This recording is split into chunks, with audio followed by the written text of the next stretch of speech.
guys, what's up? Lewis here. How you guys doing? I'm here at the Magic Kingdom. And I'm going to show you how I photographed that.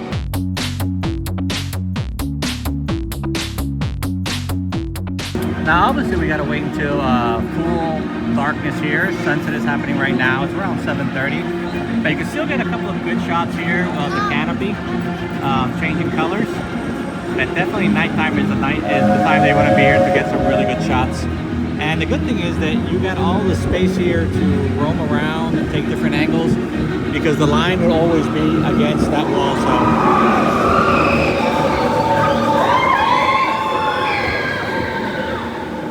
Now let's talk about the equipment we'll be using. For starters, we have my Canon R with my 16mm ultra wide angle, and then in the bag I have a fisheye, which is TT Artisan, which is f2.8.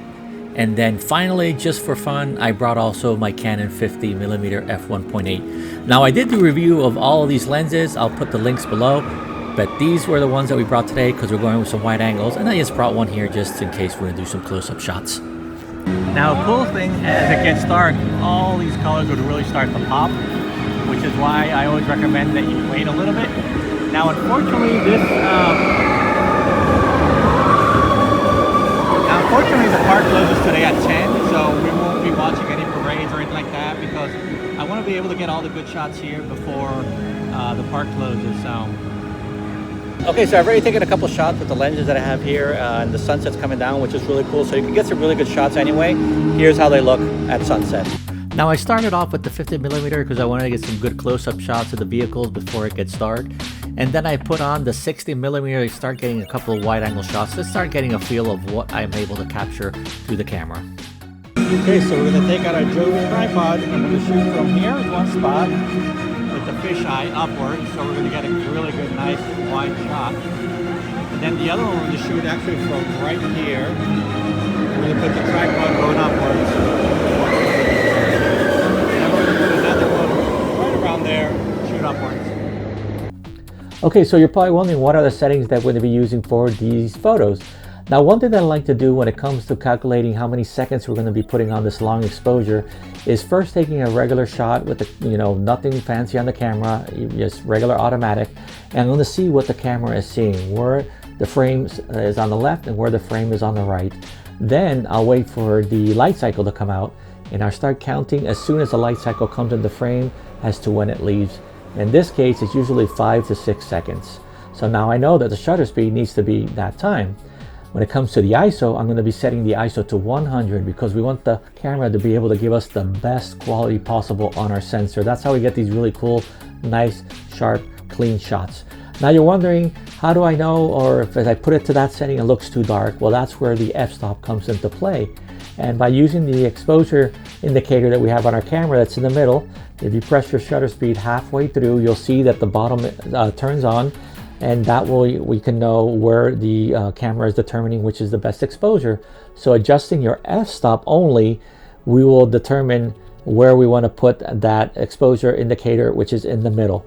So again, using the exposure indicator by pressing the shutter speed halfway will tell us where the camera is metering and telling us where it should be, and adjusting the f-stop, we get that perfect exposure. Works every time. Okay, now we're all set. 6 seconds, ISO 100, adjusted the f-stop. Let's take some shots.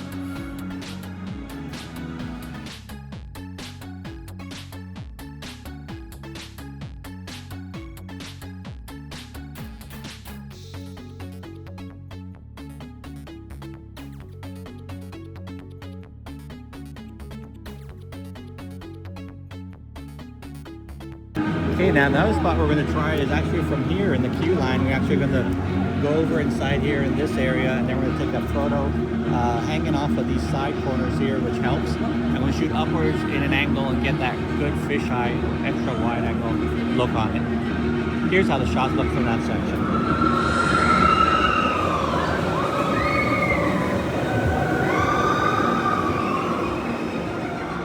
Now here's how the shot looks from outside the canopy, which I was really surprised how much we were able to capture, which is really cool. Now if you've hanged out all the way till here, I'm going to go ahead and show you one really cool photo that I shared on my Instagram that a ton of people loved, which is this one, which is a combination of two images. And yes, we'll be using Photoshop for this one, but don't worry, the steps are pretty easy. Basically taking two different shots, but we don't move the tripod. We take it from the exact same location because that is key. So let's go ahead and import these two photos into Lightroom. You can use another software and then we'll take it into Photoshop. Okay, so now we got the photos in Lightroom. Let's go ahead and merge the two of them so we can get that really cool effect of the light cycle with the light trail behind it. So here are the two photos that we took. Again, from the same location, trying to move the tripod as little as possible. First one here is the one with the light trail. You can see it's 5 seconds, ISO 100. And again, I shot this with the fisheye, so it doesn't report back to the camera the f-stop, but it was more or less on f16, f11, around there. And then the other photo is here, which I shot at 1,000 of a second. And I can see obviously the ISO went way up, you know, noisy, because obviously we're trying to freeze the action in a very low light condition. And this one I did shoot as the wide as possible. But again, since we'll be merging the photos and using most of the light trails of the first one, we don't really have to worry about the quality on the other one. So we're going to select the two photos and we're going to do open in as layers in Photoshop. Okay, here we go.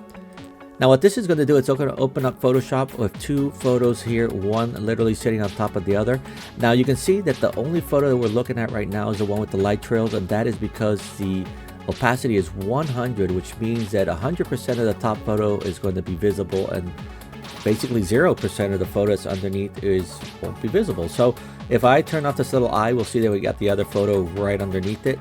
So the first thing we're going to do is to make sure to align them, and this is going to take care of any little nuances or something that happened while we were setting it up for the second shot.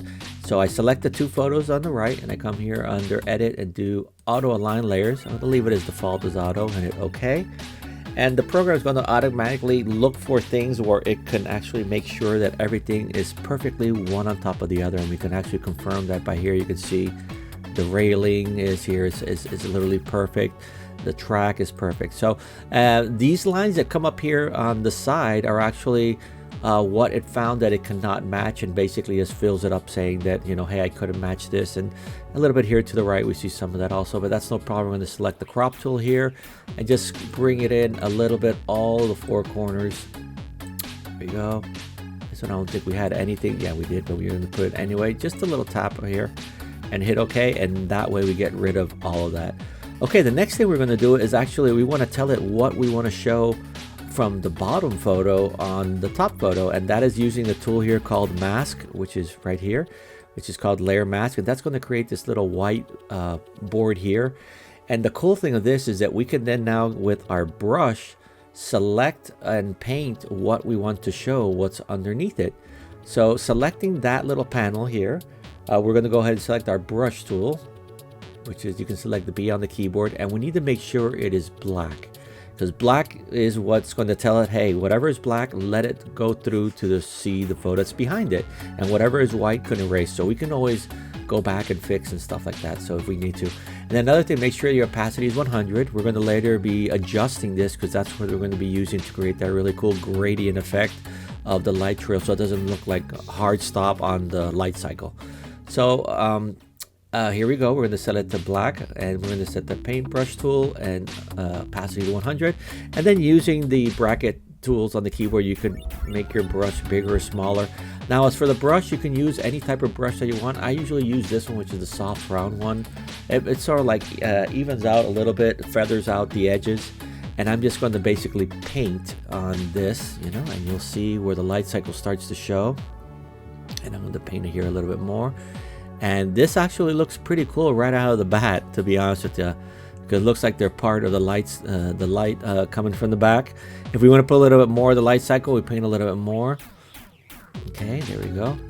You know what? And we can actually put in two people, whatever. You know, here's everybody if we want. Which actually, this is not a bad photo at all. Look at that. Okay.